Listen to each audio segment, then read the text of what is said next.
بسم اللہ الرحمن الرحیم۔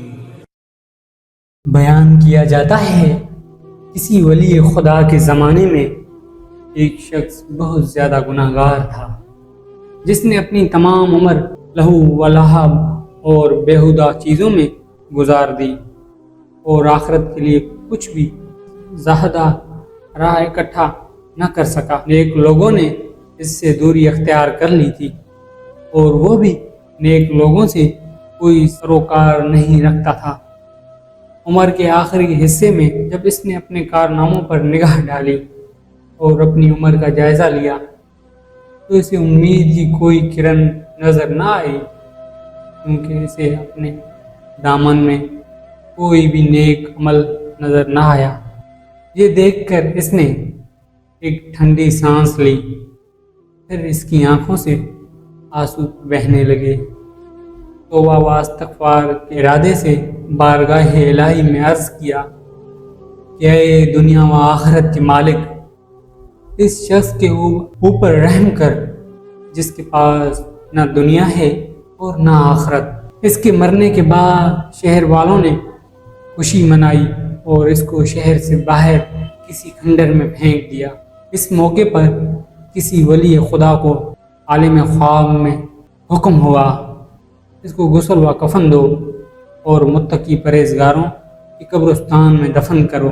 عرض کیا کہ اے رب العالمین، وہ ایک مشہور و معروف گناہگار و بدکار تھا، وہ کس چیز کی وجہ سے تیرے نزدیک عزیز و محبوب بن گیا اور تیری رحمت و مغفرت کا حقدار بن گیا؟ جواب آیا، اس نے جب اپنے آپ کو بے یار و مددگار دیکھا تو ہماری بارگاہ میں گریہ وزاری کی، ہم نے اس کو اپنی آغوش اور رحمت میں لے لیا۔ کون ایسا درد مند ہے جس کے درد کا ہم نے علاج نہ کیا ہو، اور کون ایسا حاجت مند ہے جو ہماری بارگاہ میں رویا ہو اور ہم نے اس کی حاجت پوری نہ کی ہو؟ کون ایسا بیمار ہے جس نے ہماری بارگاہ میں گریہ وزاری کی ہو اور ہم نے اس کو شفا نہ دی ہو؟ تو میرے عزیز مسلمان بہن و بھائیوں، انسان خطا کا پتلا ہے، غلطی ہر ایک سے سرزدہ ہو جاتی ہے، لیکن خوش قسمت ہیں وہ انسان جس نے اپنی حالت کو پہچان لیا اور اپنی زندگی میں ہی سچے دل سے توبہ کر لی۔ امید کرتا ہوں یہ ویڈیو آپ دوستوں کو پسند آئی ہوگی۔